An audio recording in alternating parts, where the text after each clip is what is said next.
আপনারা শুনলেন স্থানীয় বাসিন্দা, তিনি বলছিলেন ঠিক কিভাবে এরকম একটা দুর্ঘটনা ঘটলো, একেবারে মানে যখন দুর্ঘটনা ঘটে তার পর মুহূর্তে কি পরিস্থিতি তৈরি হলো তার বক্তব্যে সেটা পরিষ্কার।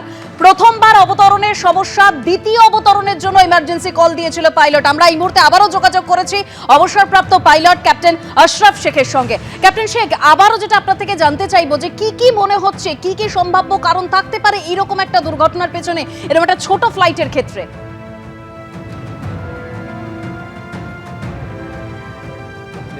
যেটা আমরা আগেই আলোচনা করছিলাম, এখানে অনেক কিছুই পসিবিলিটি হতে পারে। যখন আমরা জানলাম যে সেকেন্ড টাইম পাইলট ল্যান্ড করার চেষ্টা করছিল তখনই এই দুর্ঘটনাটা ঘটেছে। তো এখানে অনেক কিছুই উঠে আসে যে রানওয়েটা ভিজুয়াল ছিল কিনা, রানওয়ে দেখতে পাচ্ছিল কিনা পাইলট, যে ওখানে যদি হেভি ফগ হয়ে থাকে। আর এটা যেহেতু ছোট রানওয়ে, এখানে ওই অত টেকনোলজি হয় না যেটা আমরা ক্যাটাগরি 3, ক্যাট 2, ক্যাট 1 এয়ারপোর্ট বলি। এখানে আমার মনে হয় না কোনো খুব একটা বড় মানে টেকনোলজি এয়ারপোর্ট, যেহেতু এটা ছোট এয়ারপোর্ট। সেখানে ব্যাড ওয়েদারে ল্যান্ডিং করাটা একটু ডিফিকাল্ট হতেই পারে যদি ভিজিবিলিটি কম থাকে। আর সেটা একটা হলো।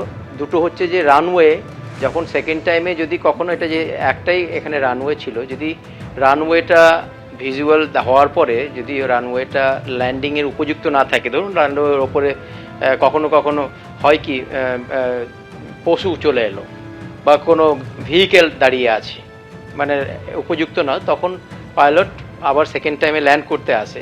এই সময়ে যদি এখানে যখন মেডে করেছে, তখন আমাদের বুঝতে হবে কোনো এমার্জেন্সি তখন ছিল, যেটা হচ্ছে যে হয় ফুয়েল কম ছিল, তেল কম হয়ে যাচ্ছে, তো ল্যান্ড করতেই হতো সেকেন্ড টাইমের মধ্যে, তখন হয়তো ল্যান্ড করেছে। তো এগুলো আমরা ইনভেস্টিগেশনের মধ্যে আসার পরেই আমরা বুঝতে পারবো। তারপরে হচ্ছে যে একটা তো ইঞ্জিন ফেলিয়ার হতেই পারে, যে সেকেন্ড টাইমে ল্যান্ড করার সময় ইঞ্জিন একটা ফেল হয়ে গেল, বা হাইড্রোলিক ফেলিয়ারের হয়ে গেছে। হাইড্রোলিক ফেলিয়ার হয়ে গেলে it's very difficult to stair the aircraft, মানে প্লেনটাকে নিয়ে আসা যায় না রানওয়ে পর্যন্ত, সেটাও একটা হতে পারে। মানে সম্ভাবনা অনেক। তো আমরা ইনভেস্টিগেশনের পরেই আমরা বুঝতে পারবো যে কী হয়েছিল এয়ারক্রাফট। আর এই এয়ারক্রাফটের ট্র্যাক রেকর্ড খুবই ভালো, অলদো এটা 2010 বিল্ড, মানে 15-16 বছর পুরনো এয়ারক্রাফট, কিন্তু মেনটেনেন্স যদি হয়ে থাকে তো সেখানে আমাদের কোনো মানে ভালো মেনটেনেন্স যদি হয়, সেখানে চিন্তা করার কোনো জায়গা রাখে না। এবারে আমরা ওই মেনটেনেন্স রিলিজ থেকে আমরা বুঝতে পারবো যে মেনটেনেন্সটা ঠিক করে হয়েছিল কি না, আগের ফ্লাইটে কোনো গোলযোগ ছিল কি না।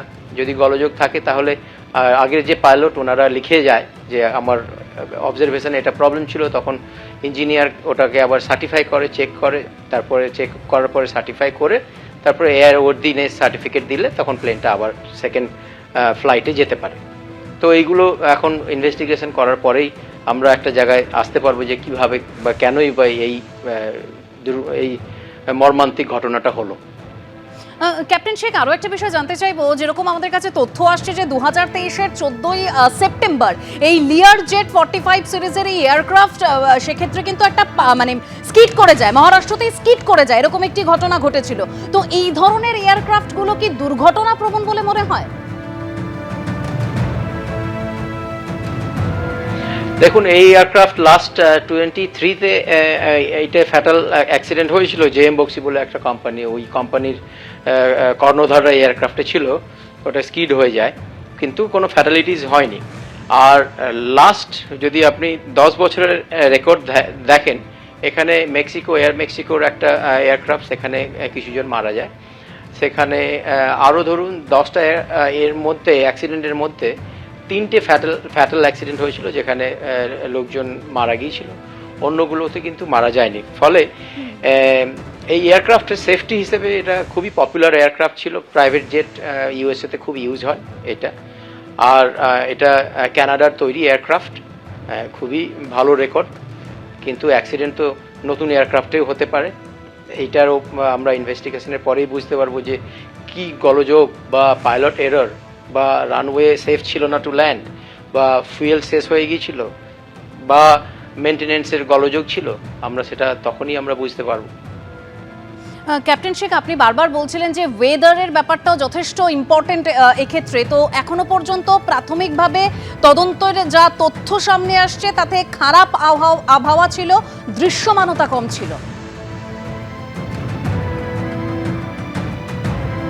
হ্যাঁ, ভিজিবিলিটি আমরা বলি, ভিজিবিলিটি যদি কম থাকে তখন আমরা, আপনি যেটা আমি বলছিলাম আগে, যে এটা যেহেতু একটা ছোট শহরের রানওয়ে, এখানে অত টেকনোলজি অত নেই যেখানে আমরা বিভিন্ন রকম মানে ধরুন কলকাতা এয়ারপোর্টে বা দিল্লি এয়ারপোর্টে ইটস ক্যাট 3 রানওয়ে, ক্যাট 3 ওখানে রানওয়ে। তো আমরা হয় কি ইভেন জিরো ভিজিবিলিটি, মানে আপনি যদি বাইরে কিছু না দেখতেও পান তাও কিন্তু প্লেন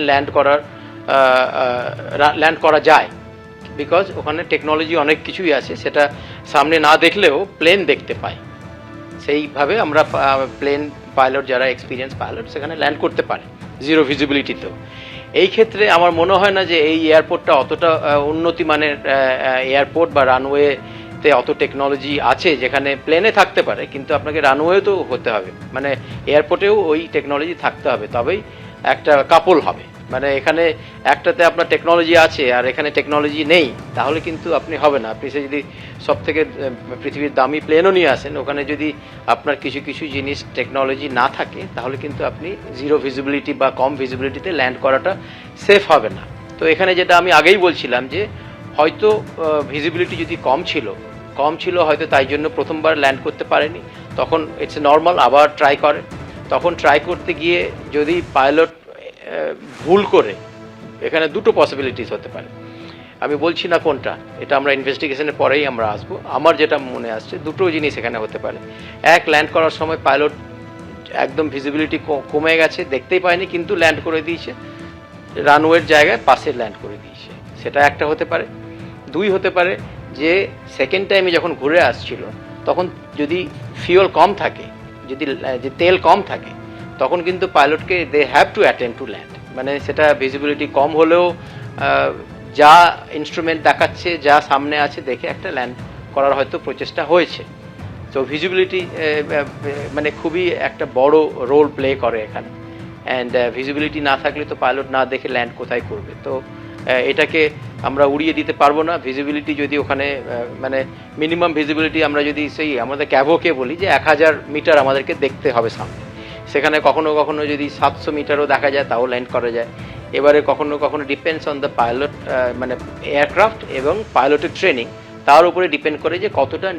আর একটা হচ্ছে যে এয়ারলাইন হোক বা যে কোম্পানির পলিসি কি আছে, সেই পলিসি হিসেবে পাইলটরা অতটা নিচ পর্যন্ত ভিজিবিলিটি কম হলেও ল্যান্ড করতে পারে।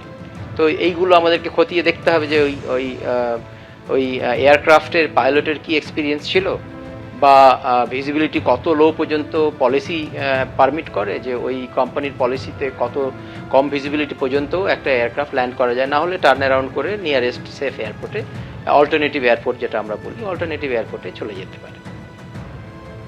বেশ, ক্যাপ্টেন শেখ, আপনাকে অনুরোধ করব আমাদের সঙ্গে থাকার জন্য। এবিপি আনন্দ, এগিয়ে থাকে, এগিয়ে রাখে।